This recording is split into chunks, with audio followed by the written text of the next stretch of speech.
வணக்கம், welcome to Annie's kitchen. இன்னைக்கு ஹெல்த்தியான ராகி அடை எப்படி பண்ணுறதுன்னு பார்க்கலாம். ஒரு கைப்பிடி அளவுக்கு பச்சரிசி, புழுங்கல் அரிசி, கடலைப்பருப்பு, பருப்பு, பச்சை வேர்க்கடலை எல்லாத்தையுமே ஒரு கைப்பிடி எடுத்து ஊற வச்சு 3 hours ஊற வச்சு எடுத்து வச்சுருக்கேன். கேழ்வரகு மாவு 4 ஸ்பூன் எடுத்திருக்கேன்.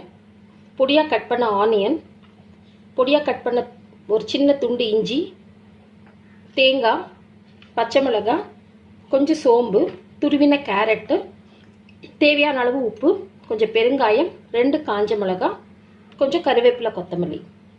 ஒரு மிக்ஸி ஜாரில் இந்த ஊற வச்ச எல்லா பருப்பையும் போட்டுக்கலாம். காஞ்ச மிளகாய், சோம்பு, இஞ்சி எல்லாத்தையும் போட்டு அரைச்சி எடுத்துக்கலாம். இப்படி கொரப்பாக அரைச்ச உடனே இந்த ராகி மாவையும் அது கூடயே சேர்த்து கொஞ்சமாக தண்ணி மிக்ஸ் பண்ணி அரைச்சி எடுத்துக்கோங்க. கொஞ்சம் கெட்டியாகவே இருக்கட்டும். இந்த ஸ்டேஜுக்கு அரைச்சி எடுத்துக்கோங்க. கொஞ்சம் கொரப்பாகவே இருக்கட்டும். இந்த அரைச்சி வச்சிருக்கிற விழுதை ஒரு பவுலில் மாற்றிக்கோங்க.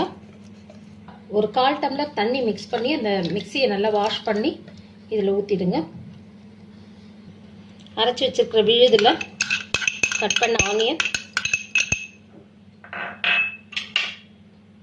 சால்ட்டு, பெருங்காயம், பொடியாக கட் பண்ண தேங்காய், பச்சை மிளகாய், கேரட் துருவல், கருவேப்பிலை, கொத்தமல்லி எல்லாத்தையும் போட்டு கொஞ்சமாக தண்ணி விட்டு நல்லா மிக்ஸ் பண்ணிக்கோங்க. எல்லாம் நல்லா மிக்ஸ் பண்ணி இந்த ஸ்டேஜுக்கு எடுத்து இப்படி ஊற்றுற அளவுக்கு, ரொம்ப தண்ணியாகவும் இருக்கக்கூடாது, ரொம்ப கெட்டியாகவும் இருக்கக்கூடாது. இந்த ஸ்டேஜுக்கு ரெடி பண்ணி வச்சுக்கோங்க. இப்போ அடுப்பு ஆன் பண்ணி தவா போட்டுடலாம்.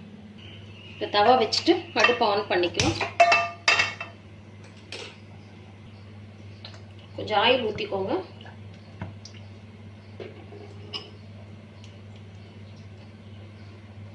ஊற்றிட்டு ரொம்ப தோசை அளவுக்கு பெருசாக ஊற்ற வேண்டாம், சின்ன சின்னதாக இந்த சைஸ்க்கு ஊற்றிட்டு ஒரு பவுல் வச்சு மூடி வச்சு மூடிடுங்க.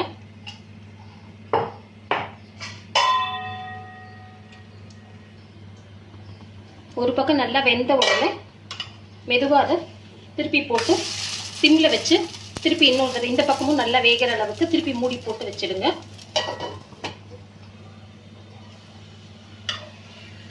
இப்போ பார்த்தீங்கன்னா நல்லா 2 பக்கமும் நல்லா வெந்து மொறுமொறுன்னு நல்லா வெந்துருச்சு. இதை இப்போ அப்படியே ஒரு பிளேட்டில் மாற்றிக்கலாம்.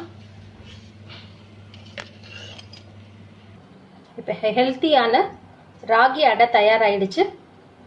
இது கூட தக்காளி சட்னி வச்சு சர்வ் பண்ணிங்கன்னா பசங்க ரொம்ப விரும்பி சாப்பிடுவாங்க.